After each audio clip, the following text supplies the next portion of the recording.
নমস্কার, আমি স্বর্ণকমলিকা চক্রবর্তী। এখন যে গল্পটা পড়ব আমার লেখা, সেটার নাম হচ্ছে মন। মা, তুমি এত সারপ্রাইজ দিলে আমাদের। ঠিক সারপ্রাইজ দেবার ইচ্ছে আমার 1% ছিল না রে। শুধু শুধু ফোন করে যদি বলতাম তবে জামাইয়ের এক বেলা অফিস কামাই হবে। তাছাড়া আমি তো একা একাই চলি, একা মানুষ, আমার জন্য আজ কিছু রান্নাও করতে হবে না। কেন মা? আরে আজ যে একাদশী, ছোটবেলা তুইও যে আমার সঙ্গে ফল খেয়ে পড়তে বসে যেতি, মনে আছে তোর? কেন মনে থাকবে না মা? যাও, তুমি ঘরে গিয়ে বিশ্রাম করো, আমি তোমার ভিআইপি ও ব্যাগটা নিয়ে আসছি। কি খাবে এখন তুমি? ওই ছোট ব্যাগটায় আপেল আছে, একটা এখন খেয়ে নেব। ব্যাস, এতেই হয়ে যাবে? আর কি লাগবে রে? আমি কি এখন আর আগের মতো খেতে পারি? মৃগনয়না দেবী সিঁড়ি দিয়ে উঠছেন।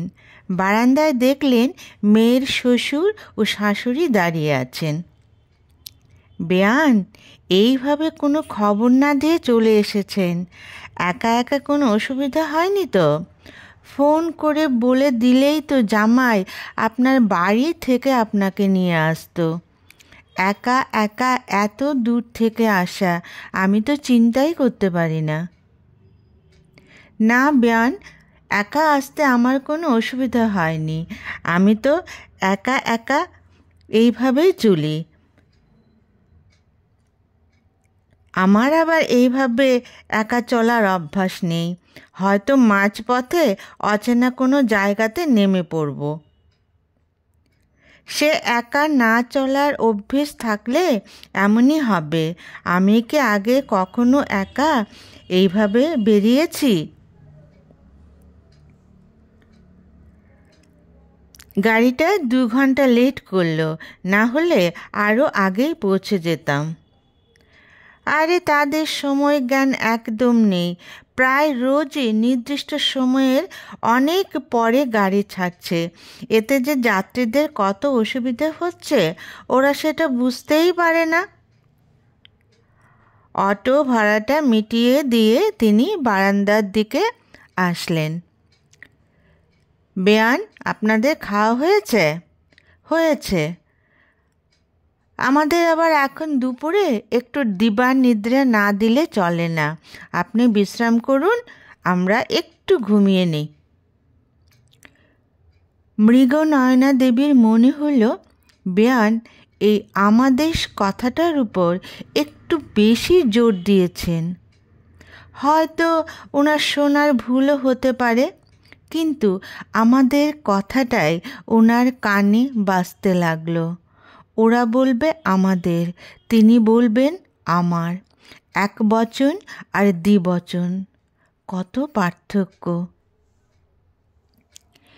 মেয়ে ভিআইপিটা নিয়ে ঘরে ঢুকলো। মাকে বলল, এত বড় ভিআইপিতে মা এত কি এনেছে? একা একজনের তো এত বড় ভিআইপি এর প্রয়োজন নেই, একটা ছোট ব্যাগ হলেই হয়ে যেত। এটা তোর বাবা আমাকে উপহার দিয়েছিলেন, ভুলে গেছিস? অবশ্য তুই তখন খুবই ছোট ছিলি। বলেছিলেন যে আমরা যখন ঘুরতে যাব তখন দুজনের পোশাক একটাতেই রাখা যাবে। এখন না হয় একজনের পোশাক নিয়েই এটাকে নিয়ে এলাম। কোথাও তো আর আমি যাই না। মা, এবার তুমি আপেল খেয়ে চুপচাপ ঘুমিয়ে পড়ো। আমি বাইরে থেকে দরজাটা ভিজিয়ে দিয়ে যাব, কেউ তোমাকে বিরক্ত করবে না। ঠিক আছে, যা, তুইও গিয়ে একটু বিশ্রাম কর। যাচ্ছি মা। মৃগনয়নার ঘুম আসছে না। ওনার দাদু খুব শখ করে নাতনির নাম রেখেছিলেন মৃগনয়না। উনি বলেছিলেন যে হরিণের চোখ দেখে যেমন সবাই ভুলে যায়, তেমনি এই মেয়েকে দেখেও সবাই অপলক নয়নে তাকিয়ে থাকবে। সত্যি সবাই ওনার দিকে তাকিয়েই থাকতো। পরে যখন আবার ভাগ্য বিপর্যয় হলো, তখন লোকে রাস্তায় বেরোলে এই মৃগনয়নার দিকে তাকিয়ে থাকতো। সত্যি এই তাকিয়ে থাকার কত রকম অর্থ।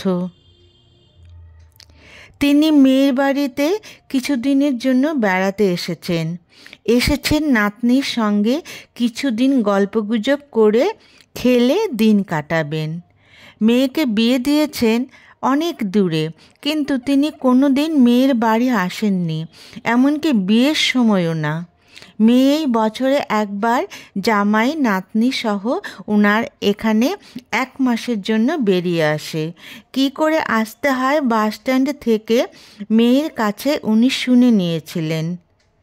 কিন্তু এভাবে যে একা আসবেন ফোনেও এ কথা বলেননি, তাই মেয়েও অবাক। উনি তো বাড়ি আর চাকরি ছাড়া কোথাও যান না। হঠাৎ কি জানি খেয়ালের বসে দুম করে অফিস থেকে ছুটি নিয়ে চলে এসেছেন।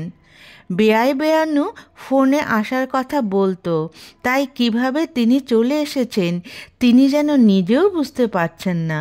কিন্তু এসে ওনার মনটা একটু ভারমুক্ত লাগছে কি জানি। 3 বছরের নাতনি ফোনে কি পাকা পাকা কথা বলে, যেন ওকে কেউ কথাগুলো শিখিয়ে দিয়েছে। আজকালকার যুগের মেয়ে 3 বছর এখনই স্কুলে যাচ্ছে, ও এখনও স্কুল থেকে আসেনি। স্কুল থেকে এসে দিদুনকে দেখলে কীরকম করবে ভাবতে ভাবতে ওনার চোখটা না একটু লেগে গেল। হঠাৎ মনে হলো ওনার উপর কিছু একটা চড়ে বসেছে। তাড়াতাড়ি চোখ মেললেন, ওমা এ যে নাতনি। তাড়াতাড়ি উঠে নাতনিকে কোলে নিলেন। দিদু, আমি এই সময়ে স্কুল থেকে বাড়ি আসি, তুমি জানো না? তুমি আসবে জানলে আমি আজ স্কুলেই যেতাম না। আমার জন্য কে এনেছো দেখি? এই দিদু এসেছে, একটু বিশ্রাম করতে দে। তুমিও কিছু খেয়ে নাও, তারপর না হয় দেখবে তোমার জন্য কি এনেছে। না, আমি এখনই দেখব। ও দিদু, দেখাও না। দিদু তাড়াতাড়ি গিয়ে ভিআইপিটা খুললেন। নাতনির জন্য 15 দিন ধরে নিজের হাতে একটা জামা বানিয়েছেন, চুমকি বসিয়েছেন, সুতো দিয়ে নকশা করেছেন। জামাটা একটু লম্বা হয়েছে, কিছুদিনের মধ্যেই ঠিক হয়ে যাবে, এখন তো বাড়ন্ত বয়স। নাতনি তো জামাটা পরেই ঠাকুমা দাদুকে দেখাতে চলে গেল। দেখেছ মা, মেয়ের কাণ্ড। যা কিছুই হোক না কেন সবার আগে ঠাকুমা দাদু। তুমি এত কষ্ট করে এত সুন্দর জামা বানিয়েছ, চোখে নিশ্চয়ই ভীষণ চাপ পড়েছে। আরে আমি কি একদিনে করেছি নাকি, দিনে দিনে করেছি। তার নাতনির জন্য কিছু খাবারও এনেছি, ওকে খেতে দে। সবার জন্য এনেছি, নাতনির সঙ্গে একবারে দেব বলে তখন আর বার করিনি। দিদু, তুমি এত সুন্দর জামা বানিয়েছ, ঠামা বলেছে ওকে একদিন এই জামাটা দিতে। এই জামাটা কি ও লাগবে বলো? না, আমি আরেকবার এলে তোমার ঠামার জন্য এরকম একটা জামা বানিয়ে আনবো। তুমি ঠামার জন্য যদি একটা জামা বানাও, তবে আমার জন্য 2টা জামা বানাবে। ঠিক আছে ঠিক আছে, এবার তুমি খেয়ে নাও, খেয়ে একটু বিশ্রাম করো। না, আমি আজ বিশ্রাম করব না, তুমি আমাকে একটা পরীর গল্প বলবে। আচ্ছা বলবো, তুমি তাড়াতাড়ি খেয়ে এসো। আজ মেয়েকে খাওয়াতে কোনো কষ্ট হলো না। মেয়ে তাড়াতাড়ি খেয়ে গিয়ে দিদুর কাছে পরীর গল্প শোনার জন্য শুয়ে পড়ল। আজ আবার কিসের ঘুম? দিদু এসেছে, ও সব বান্ধবীদের কালকে গিয়ে বলতে হবে যে ওর দিদু ওর জন্য খুব সুন্দর একটা জামা এনেছে, খাবার এনেছে। বিকেলবেলা সবাই বারান্দায় বসেছে। মেয়ে সবার জন্য চা করে এনেছে। মেয়ের শ্বশুর শাশুড়িও এসে বসলেন। ওনারা দুপুরে বেশ ভালোই ঘুমান মনে হচ্ছে। তিনি তো দুপুরবেলা অফিসে থাকেন, কাজে দিবানিদ্রা জিনিসটা ওনার নেই। কি করে হবে? এখনও তো চাকরি করছেন। চাকরি করার শেষ হলে পর তখন দেখা যাবে দিবানিদ্রা আসে কি না, সেটা এখন তিনি বলতে পারছেন না। কিন্তু আজ ওনার এই বারান্দায় বসে কেমন যেন করতে লাগলো। তিনি বুঝতে পারলেন না হঠাৎ করে মনটা কেন এমন হু হু করে উঠল। মন তো বড় বিচিত্র, তাই না? কি জানি কোন স্মৃতির অতল গভীরে যাওয়া সে বেদনা বোধহয় আবার জাগরিত হতে চাইছে। কি হবে ওকে টেনে তুলে? উনি তো চাইছেন না, তবে কেন? জানো দিদু, ঠাম্মা আর দাদু যে এখন রাস্তা দিয়ে বেড়াতে যাবে। ওরা রোজ বেড়াতে যায়, আমাকে একদিনও নেয় না। আজ চলো, আমি তোমায় নিয়ে যাব। হ্যাঁ দিদি, চলুন না। এখানে কিছুটা সামনে একটা পার্ক আছে, ওখানে বিকেলে আমাদের মতো অনেকে আসে। আপনার তখন বেশ ভালো লাগবে। চলুন। আজ নাতনি খুব খুশি, সে এখন বেড়াতে যাবে। তাড়াতাড়ি দুধ খেয়ে জামা জুতো পরে তৈরি। চারজন তো বাড়ি থেকে বেরোলেন। নাতনি তো মহা খুশি, লাফিয়ে লাফিয়ে ওদের সঙ্গে হাঁটছে। এই পার্কটা বোধ হয় শুধু বৃদ্ধ বৃদ্ধা ও নাতি নাতনিদের জন্যই। ওনার বেয়াই বেয়ানের বয়সী অনেক মিয়া বিবি এখানে এসে গল্প করছে। বাচ্চারা হুটোপাটি দৌড়াদৌড়ি করছে। নাতনিও গিয়ে ওদের সাথে দৌড়াদৌড়ি শুরু করে দিল। সে যে আজ কি করবে বুঝতে পারছে না। ওদের কারো কারো সাথে বেয়াই বেয়ানে বেশ সখ্যতা আছে। নতুন মানুষ দেখে অনেকেই এসে ওনার সাথে বেয়ান মারফত পরিচয় করলেন, গল্প করলেন। কিন্তু মৃগনয়না দেবীর কি হয়েছে? ওনার এসব কথাবার্তা একদম ভালো লাগছে না। কার মেয়ে বাবার জন্য স্যুট কিনে পাঠিয়েছে, কারা মেয়ের বাড়িতে 7 দিনের জন্য বেড়াতে যাবেন, কার ছেলের বউ কীরকম রান্নাবান্না করে শ্বশুর শাশুড়িকে যত্ন করে খাওয়াচ্ছে। মোদ্দা কথা সাংসারিক আলাপ। এসব আলাপ মৃগনয়না দেবীর ভালো লাগে না, করতেও চান না। তিনি নাতনির সঙ্গে বল নিয়ে খেলতে শুরু করলেন। ওরা ওদের মতোই গল্প চালিয়ে গেলেন। নাতনির পড়া আছে, বেশিক্ষণ বসা যাবে না। সন্ধে হবার আগেই ওরা 4 জন হাঁটতে হাঁটতে বাড়ি আসতে লাগলো। নাতনির তো কি খুশি, দিদু ঠাম্মা দাদুর সঙ্গে পার্কে এসেছে। ওর বন্ধুরা সবাই দিদুকে দেখে কত খুশি।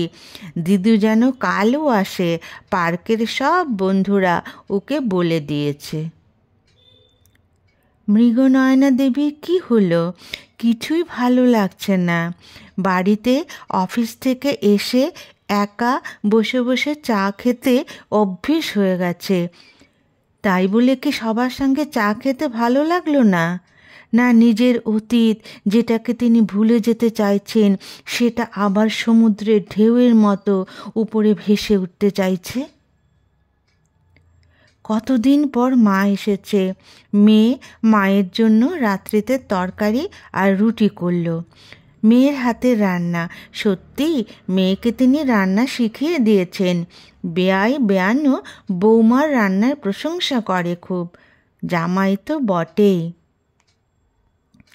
রাত্রিতে মেয়ে জামাই মাকে নিয়ে কোথায় কোথায় ঘুরতে যাবে তার প্ল্যান করতে বসলো। কিন্তু মৃগনয়না দেবী, তিনি বললেন যে তিনি কোথাও যাবেন না। আগামীকাল বিশ্রাম করে পরশু সকালের বাসে তিনি চলে যাবেন। মা, তুমি কি বলছো? 20 ঘন্টার রাস্তা পেরিয়ে তুমি কিছুদিন থাকবে বলে মেয়ের বাড়ি এসেছো, আর পরশু দিনই চলে যাবে? কেন মা, কি হয়েছে? সত্যিই রে, আমি নিজেই কিছু বুঝতে পারছি না। ভেবেছিলাম কোনো দিন তো আসতে পারিনি, এবার সব কিছু গুছিয়ে মনটাকে একটু পরিবর্তনের হাওয়া লাগিয়ে আনি, তাই এত বড় ভিআইপিটা নিয়ে চলে এসেছিলাম। কিন্তু এসে দেখলাম যে আমার মনটা আমার বাড়ির চার দেওয়ালেই বন্দি থেকে ভালো থাকে রে। বাইরের জগতের হাওয়া সে নিতেই চায় না, হয়তো নিতেও পারে না, ওর ক্ষমতা যে সীমিতের ভিতর চলে এসেছে। দেহ কি করবে বল, দেহকে তো চালায় মন, মন যেভাবে বলে আমাদের তো সেভাবেই চলতে হবে, এর বাইরে তো আমরা যেতে পারবো না। আমি এসেছি ঠিকই, কিন্তু দেখছি মনটা খুশি হতে পারছে না। ওটাকে খুশি রাখাই এখন আমার সবচেয়ে বড় দায়িত্ব রে। মা, তোমার হঠাৎ এত ভাবান্তর কেন হলো? কি জানি, আমি নিজেও বুঝতে পারছি না। তবে আমার চলে গেলে ভালো হবে, আমি ভালো থাকবো। সত্যি মা? হ্যাঁ রে, এখানে আমার থাকাটা পুরো অস্বাভাবিকের পর্যায়ে চলে যাবে। সেখানে কোনো স্বাভাবিকতা থাকবে না, পুরো ব্যাপারটাই মেকি হবে আমার কাছে। তাই আমি আমার স্বাভাবিক পরিবেশে, স্বাভাবিক স্থানেই ফিরে যাব রে। মা, তোমার মন যখন চাইছে না, তখন তোমায় আমি জোর করে আমার এবং তোমার নাতনির সুখের জন্য আটকে রাখবো না। ঠিক বুঝেছিস রে। ওই বলে না একটা কথা, বন্যেরা বনে সুন্দর, শিশুরা মাতৃক্রোড়ে, আমিও তাই। আমি আমার পরিবেশে সুন্দর, বাইরের পরিবেশে আমি নিজেকে মেলাতে পারি না রে, সেটা মেলেও না। তুমি এত বোঝো মা, আর কি বলবো। ঠিক আছে, পুজোর সময় আমরাই যাব তোমার এখানে। হ্যাঁ, যাবি এবং গিয়ে 1 মাসের জন্য আমাকে দেখে আসবি, আমি খুব খুশি হব। মেয়ে মাকে বুঝতে পারল। মৃগনয়না দেবী এবার শান্তিতে মেয়ের বাড়ির বিছানায় চোখ বুজলেন। নমস্কার।